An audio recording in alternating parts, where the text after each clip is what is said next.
LS मराठीमध्ये आपलं स्वागत। सुरुवातीला पाहूयात काही हेडलाईन्स।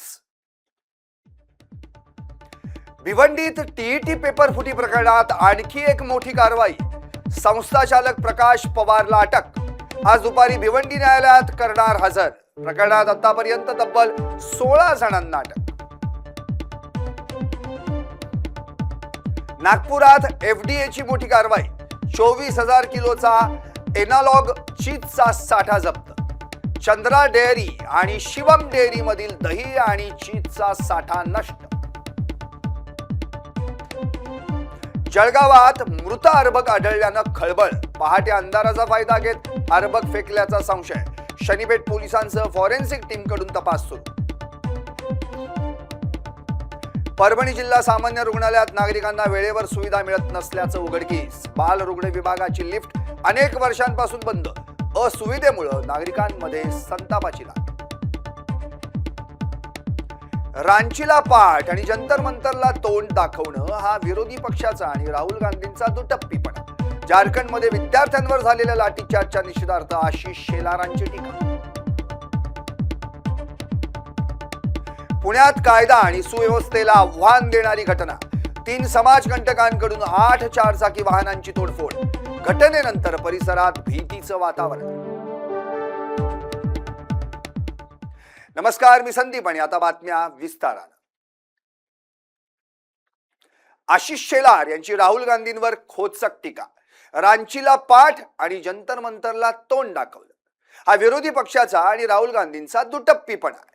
झारखंडमध्ये विद्यार्थ्यांवर लाठीचार्ज याबाबत शेलारांनी टीका केली आहे राहुल गांधींवर। रांचीच्या आंदोलनाकडे पाठ आणि जंतर मंतरच्या आंदोलनाकडे तोंड या दोनच भूमिका त्यांच्या दुटप्पीपणा स्पष्ट करणार आहेत।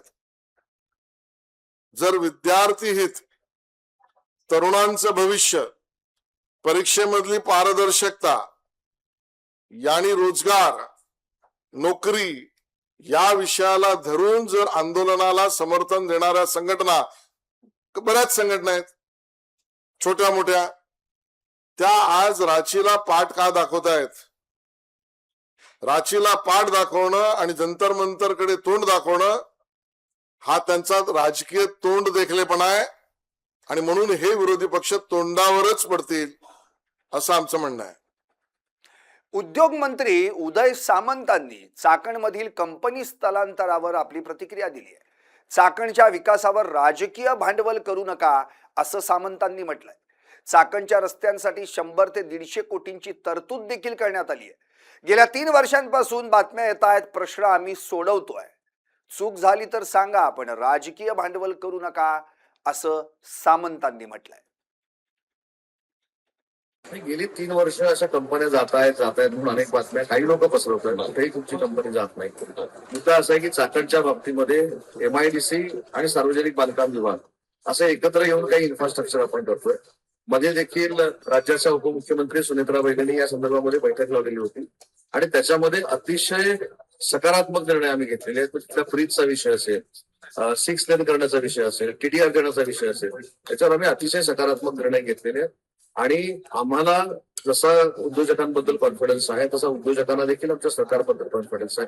काही अडचणीत एखादी कंपनी स्वतःचं इथलं स्थान दुसरीकडे नेत असेल, त्याला MIDCतल्या सगळ्याच MIDC गेल्या असं केलं हे सांगणं योग्य नाही आणि म्हणून मी मगाशी भाषणामध्ये असा उल्लेख केला आवर्जून की किमान इंडस्ट्रीच्या बाबतीमध्ये राजकारण आणून काही उपयोगाचं नाही। इंडस्ट्री ही जी बाब आहे ही युवकांना युवतींना रोजगार देणारी एक बाब आहे। त्याच्यामध्ये कशा 5 वर्षांची चिमुरडी आणि 7 भटक्या कुत्र्यांचं टोळकं। आता तुम्हीच सांगा, या 5 वर्षांच्या चिमुरडीची काय अवस्था झाली असेल। ती खेळत असताना कुत्र्यांनी या चिमुरडीला घेरलं। सुदैवानं नागरिकांच्या मदतीनं चिमुरडी बचावली, पण भटक्या कुत्र्यांच्या हल्ल्यात ती गंभीर जखमी झाली। पिंपरी चिंचवडच्या म्हेत्रे वस्ती परिसरात ही घटना घडली। या 5 वर्षांच्या चिमुरडीवर 7 भटक्या कुत्र्यांनी जीवघेणा हल्ला केला। घरासमोरील मोकळ्या जागेत खेळत असताना कुत्र्यांनी चिमुरडीला चोहोबाजूंनी घेरलं, खाली पाडलं आणि तिच्यावर हल्ला सुरू केला। सुदैवानं स्थानिक नागरिकांनी वेळीच धाव घेतली आणि तिची या भटक्या कुत्र्यांच्या तावडीतून सुटका केली. या संपूर्ण घटनेचं सीसीटीव्ही समोर आलं आणि या हल्ल्यात गंभीर जखमी झालेल्या चिमुरडीवर रुग्णालयात उपचार करण्यात आले. या धक्कादायक घटनेचा सविस्तर आढावा घेतलाय आमचे प्रतिनिधी प्रथमेश तांबे यांनी. रविवार 9 ऑगस्ट दुपारी 2 वाजताची वेळ. ठिकाण पिंपरी चिंचवड मधील मेत्रे वस्ती. 5 वर्षाची अंशिका मिश्रा ही जी लहान मुलगी आहे ती खेळण्यासाठी तिच्या घरातून एका मैदानात आली आणि त्या मैदानात आल्यानंतर त्या ठिकाणी तिच्यासोबत काय झालं याचे जे व्हिडिओ आहेत ते समाज माध्यमांवर सध्या सर्रास आपल्याला पाहायला मिळतात. त्या ठिकाणी असलेली 4 ते 5 जी कुत्री आहे, भटकी कुत्री, ही या ठिकाणी होती. ती त्या मैदानाच्या एका कोपऱ्याला ती सर्व कुत्री या ठिकाणी होती आणि अंशिका ज्यावेळी त्या मैदानात आली त्यावेळी त्या ठिकाणी दबा धरून असलेल्या 2 कुत्र्यांनी पहिल्यांदा तिच्यावर हल्ला केला आणि त्यानंतर तिला खाली पाडलं. ज्यावेळी ती खाली पडली त्यावेळी अनेक अन्य जे बाकीचे 3 ते 4 कुत्रे होते ते त्या ठिकाणी तिच्यावर चाल करून आले आणि तिला चाव घेऊ लागले. आपण जर हा संपूर्ण व्हिडिओ पाहिला तर अक्षरशः अंगावर काटा आल्याशिवाय राहणार नाही. खर तर एकीकडे मोठमोठे रस्ते, मोठमोठ्या इमारती आणि शहराचं स्मार्ट सिटीत झालेलं रूपांतर एका बाजूला, तर दुसरीकडे नागरिकांच्या आणि लहान मुलांच्या सामान्य प्रश्नांना घेऊन, सुरक्षेच्या प्रश्नांना घेऊन संपूर्ण असलेली काळजी आणि त्यावर असलेले प्रश्नचिन्ह एका बाजूला. त्यामुळे शहरांचा झालेला हा जो विकास आहे हा नागरिकांच्या, लहान मुलांच्या आणि वृद्धांच्या किती फायद्याचा आहे याच्यावर प्रश्नचिन्ह उपस्थित करणारा ही संपूर्ण घटना पिंपरी चिंचवड मध्ये घडल्याचं आपल्याला पाहायला मिळालं. ही संपूर्ण घटना झाली पिंपरी चिंचवडची. आपण जर पुणे महानगरपालिकेचा विचार केला तर पुणे महानगरपालिकेमध्ये देखील अशा स्वरूपाच्या घटना ज्या आहेत त्या अनेक वर्षानुवर्ष घडल्याचं आपल्याला पाहायला मिळतं. अनेक घटना ज्या आहेत त्या समोर येतात, मात्र काही घटना ज्या आहेत त्या अशाच दबून राहतात. अंशिका जी आहे ती 5 वर्षाची, सध्या तिच्यावर उपचार सुरू आहेत. ती या संपूर्ण उपचाराला जे आहे ती प्रतिसाद देखील देत आहेत. मात्र एखाद्याचा जीव गेल्यावरच महानगरपालिका आणि प्रशासन ही या गोष्टीची दखल घेणार का, हा प्रश्न सर्वसामान्य नागरिकांमधून विचारला जात असल्याचं आपल्याला पाहायला मिळतंय. त्यामुळे कुठेतरी डोळेआड करण्याचा विषय जो आहे तो महानगरपालिका आणि संपूर्ण प्रशासनाने चालवलेला आहे. या विषयाची गंभीर दखल आता तरी या संपूर्ण प्रशासनाने घ्यावी अशी मागणी जी आहे ती पुण्यातील, पिंपरी चिंचवड मधील आणि या संपूर्ण शहर भागात राहणाऱ्या नागरिकांकडून जी आहे ती करण्यात येत असल्याचं आपल्याला पाहायला मिळतं. त्यामुळे आता तरी याविषयी कठोर कारवाई या संपूर्ण प्रशासनाने करणे अपेक्षित आहे. कॅमेरामन विक्रांत चव्हाणसह मी प्रथमेश तांबे, LS मराठी, पुणे. आणि आता बातमी पेपर फुटीची. महाराष्ट्र आणि पेपर फुटी हे आता एक समीकरणच बनलंय म्हणा. टीईटी पेपर फुटी प्रकरणात संस्थाचालक प्रकाश पवार पोलिसांच्या ताब्यात. टीईटी पेपर फुटी प्रकरणातील आरोपींची संख्या आता 16 वर जाऊन पोहोचली आहे. विद्यार्थ्यांची कागदपत्र आरोपींना का दिली, तपास सुरू आहे. टीईटी पेपर फुटी प्रकरणात आता भिवंडी पोलिसांकडून संस्थाचालक प्रकाश पवारला अटक करण्यात आली आहे. त्याला आज भिवंडी न्यायालयात हजर करणार असल्याची माहिती मिळते. प्रकाश पवारची सोलापुरात पोलीस भरतीसह विविध स्पर्धा परीक्षांच्या प्रशिक्षण संस्था आहेत. पवार यांना अटक आरोपींना विद्यार्थ्यांच्या काही कागदपत्र देखील दिल्याच्या भूमिका तपासात निष्पन्न झाल्या. कागदपत्र नेमक्या कोणत्या उद्देशाने देण्यात आली याचा देखील पोलीस शोध घेत आहेत. याच घटनेचा आढावा घेतलाय आमचे प्रतिनिधी सुमित घरत यांनी. टीईटी पेपर फुटी प्रकरणात आता एक नवीन अपडेट समोर येते. प्रकाश पवार या नवीन आरोपीला आता सोलापूर येथून अटक करण्यात आलेली आहे. त्याचा पोलीस प्रशिक्षणाचा व्यवसाय असून तो विद्यार्थ्यांना काही कागदपत्रे पुरवत असल्याच्या आरोपाने त्याला आता ताब्यात घेऊन अटक करण्यात आले. टीईटी पेपर फुटी प्रकरणात आतापर्यंत एकूण 15 जणांना अटक करण्यात आली होती आणि या सर्व आरोपींना न्यायालयात हजर करण्यात आले असता 17 ऑगस्ट पर्यंत न्यायालयीन कोठडी सुनावण्यात आलेली आहे. आणि प्रकाश पवार याला आता सोलापूर येथून ताब्यात घेऊन अटक करण्यात आली. त्याला आता दुपारनंतर भिवंडी न्यायालयात हजर करणारे येणार असल्याची माहिती पोलीस सूत्रांनी दिलेली आहे. तसेच आता या तपासाला नवीन दिशा मिळणार आहे.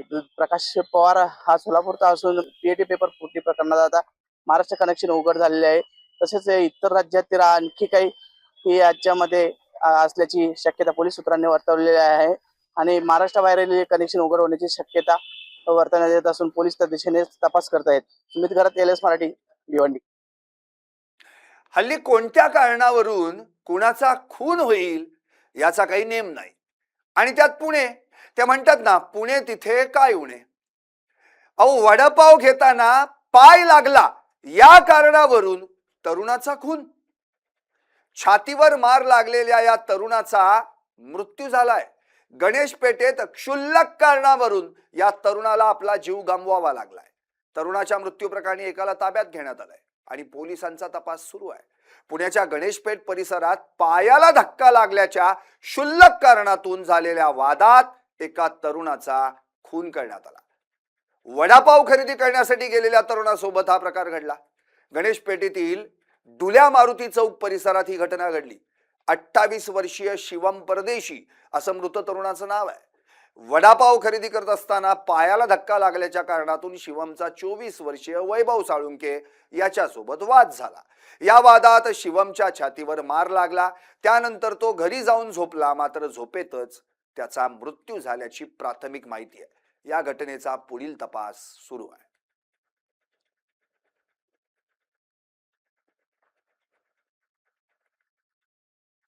चाकण बाजार समितीत भाजीपाल्याला माती मोल भाव आहे.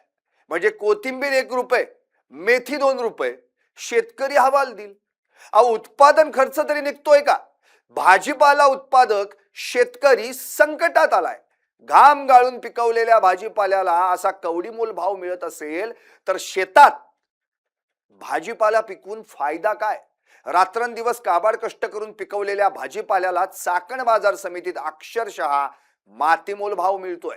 कोथिंबिरीची जुडी अवघ्या 1 रुपयाला तर मेथीची जुडी अवघ्या 2 रुपयांना. आता 1-2 रुपयात जरा भाजीपाला विकण्याची वेळ शेतकऱ्यांवर आली तर शेतकऱ्यानं जगायचं कसं? भाजीपाला पिकवण्यासाठी शेतकरी मोठ्या प्रमाणात मेहनत घेतो, खर्च करतो, मात्र बाजार समितीत मिळणाऱ्या दरामुळे उत्पादन खर्च तर सोडाच, मजुरी आणि शेतमाल सुद्धा बाजारपेठेत आणण्यासाठी लागणारी वाहतूक खर्चाचा सुद्धा त्यातनं भाग निघत नाही अशी परिस्थिती आहे. चाकण बाजार समितीत भाजीपाल्याला मिळणाऱ्या या दराचा आणि शेतकऱ्यांच्या अडचणीचाच आढावा घेतलाय आमचे प्रतिनिधी चंद्रकांत मांडेकर यांनी. आता आपण आहोत चाकण कृषी उत्पन्न बाजार समितीच्या तरकारी पालेभाज्या मार्केटमध्ये.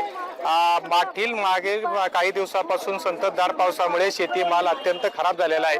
आता आपण पाहू शकतो पालेभाज्या निकृष्ट दर्जाच्या झाल्यामुळे किंवा चांगल्या दर्जाच्या असल्यामुळे बाजार भाव कम्प्लिटली पडलेले आहेत. यामुळे शेतकऱ्यांसह व्यापाऱ्यांनाही मोठा तोटा सहन करावा लागत आहे. आपल्यासोबत बोलण्यासाठी आजी आहे. आजी, काय सांगाल, काय भाव काय कोथंबीराला भाव नाही? 8 आणे रुपया, 300 रुपयाला 500 कोथमीर चालली. काय सांगायचं? भाव नाही, बाजार नाही, शेतकरी गेले, व्यापारी गेले, दलाल गेले. नक्कीच व्यापाऱ्यांचं खूप मोठं नुकसान झालेलं आहे, शेतकरी सुद्धा नुकसान झालेलं आहे. आपल्यासोबत काही व्यापारी शेतकरी आहेत. काय सांगाल, काय परिस्थिती आहे पालेभाज्याची? परिस्थिती बिकट आहे, लय बिकट आहे. फुकट घेऊन जावा लागला माल, फुकट घेऊन चालली तो. मग फुकट भावात विकल्यावरती परवडतं का शेतकऱ्याला? परवडत. फाशी घ्यायची वेळ आली, फाशी घ्यायची, बेकार झालं. नक्कीच परिस्थिती खूपच दयनीय आहे शेतकऱ्याची. आजी, काय सांगाल, काय परिस्थिती आहे? परिस्थिती अशी वाईट झाली शेतकऱ्याची. रुपया 8 आण्याला कोथमीर कोणी घेईन. शेतकरी म्हणतो का फाशी घ्यावा का, इक खावा का, असा म्हणतो शेतकरी. आता तो गाडी भाडं फिटानी, माणसाचं मॉल फिटानी, आणि शेतकरी म्हणतो रात्रंदिवस राबवतो, कष्टाचा फळ सुद्धा भेटत नाही का, रुपया भेटत नाही, असा शेतकरी म्हणतो. सध्या काय पालेभाज्यांचे काय रेट आहे? चालेल, सध्या मेथी 8-10 रुपये खपतायत, परंतु कोथमिरीवरती खूपच बिकट परिस्थिती, कारण कोथमिरी फुकटच चालू आहेत. सकाळपासून 2 रुपये, 3 रुपये, 4 रुपये, 5 रुपयाच्या आतमध्ये कोथमिरी चालू आहे. आणि 5 रुपये म्हणलं तरी शेतकऱ्याला परवडण्याजोगं काहीच नाहीये, कारण 2-3 रुपये, 4 रुपये त्याचा खर्च होतो. आदला दिवस पूर्ण त्यात जातो, दुसऱ्या दिवशी माप टाक हे कर. पूर्ण शेतकरीवरती मुळात आत्महत्येशिवाय दुसरा पर्याय नाही. सध्या कोथमिरीने आधी परिस्थिती गेलेली आहे. कोथमिरी आधी पावसामुळं एकतर पावसामुळे वेगळं नुकसान, इकडे भाव नाही हे एक वेगळं नुकसान. त्यामुळे शेतकऱ्यावरती दुसरा पर्याय नाहीये. खूप बिकट परिस्थिती, सगळं अवघड परिस्थिती. नक्कीच शेतकरी दुहेरी संकटात सापडलेला आपल्याला पाहायला मिळतोय. पावसामुळे शेतीमाल खराब झालेला आहे आणि बाजारात आलेल्या शेतीमालाला बाजारभाव नाही. त्यामुळे शेतकऱ्याचं कुठंतरी मोठ्या प्रमाणात नुकसान होत आहे. LS मराठीसाठी चंद्रकांत मांडेकर, चाकण, पुणे. ऐकलत, ही आहे आपल्या बळीराजाची अवस्था. हेडलाईन्स आणि सविस्तर बातम्यांनंतर आता पाहूयात काही वेगवान घडामोडी. लाल किल्ल्यावर वंदे मातरम गायन हा ऐतिहासिक क्षण असेल. वंदे मातरम जयघोष करत स्वातंत्र्य सैनिकांनी बलिदान दिलंय. वंदे मातरम क्षणाबद्दल शिंदेंना उत्सुकता.